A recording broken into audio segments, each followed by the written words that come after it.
Initially, walang specifics. So, total, hindi pa naman nag-close ang BICAM.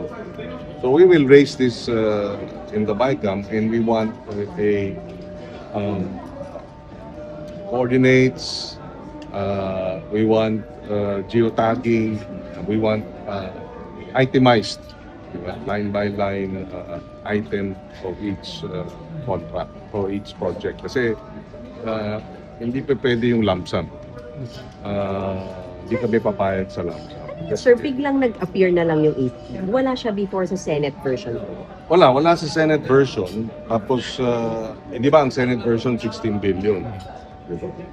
Tapos, sa BICAM, hiningi natin na magkaroon ng submission dun sa 33 billion na minumungkahi.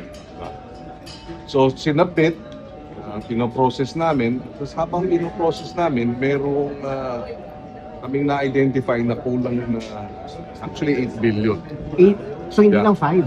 Yeah, 8. But, so ang magiging posisyon natin dito, we want, we will move for the reconsideration of the approval of the 33 billion.